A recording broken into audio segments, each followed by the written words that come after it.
मराठा आंदोलक मनोज जरांगे आपल्या काही मागण्यांसाठी गेल्या 5 महिन्यांपासून आंदोलन करत आहेत। आता ते मुंबईच्या वेशीपर्यंत येऊन पोहोचलेले आहेत। काही प्रमुख 10 ते 12 मनोज जरांगे यांच्या मागण्या आहेत। मनोज जरांगे यांच्या काय प्रमुख मागण्या आहेत ते सुद्धा आपण ग्राफिक्सच्या माध्यमातून पाहूया।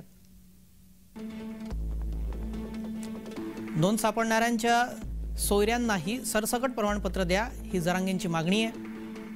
तर शपथपत्र घेऊनच सोयऱ्यांना प्रमाणपत्र द्यावे अशी सुद्धा त्यांनी मागणी केली आहे। न्यायालयात आरक्षण मिळेपर्यंत मुलामुलींना 100% शिक्षण मोफत करण्याची मागणी त्यांनी केली आहे। जिल्हा स्तरावर वसतिगृह बांधण्याची मागणी सुद्धा केली आहे।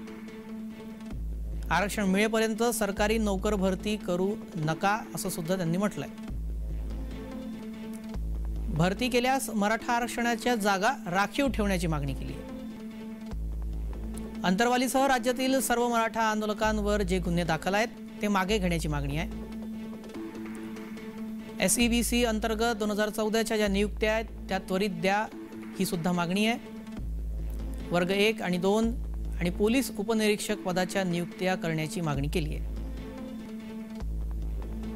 रात्रीपर्यंत शासन निर्णयाचे अध्यादेश मनोज जरांगेंनी मागितले आहेत आणि सोबतच आझाद मैदानात जात नाही असं सुद्धा त्यांनी सांगितलं।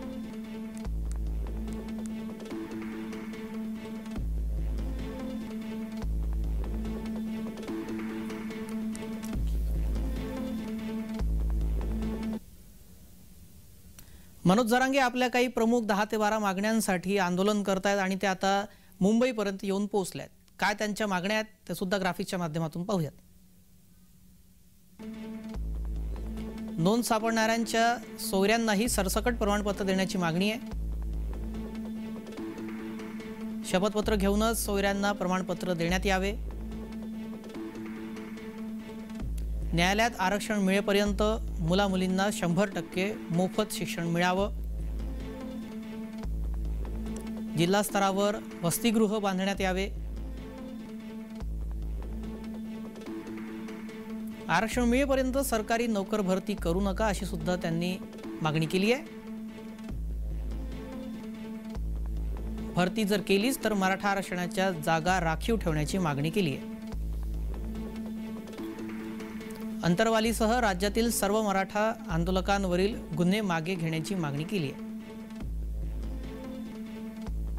SEBC अंतर्गत 2014च्या नियुक्त्या त्वरित देण्याची मागणी आहे।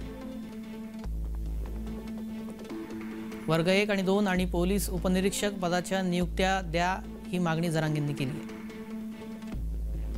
रात्रीपर्यंत शासन निर्णयाचे अध्यादेश द्या, आझाद मैदानात जाणार नाही असं त्यांनी म्हटलंय।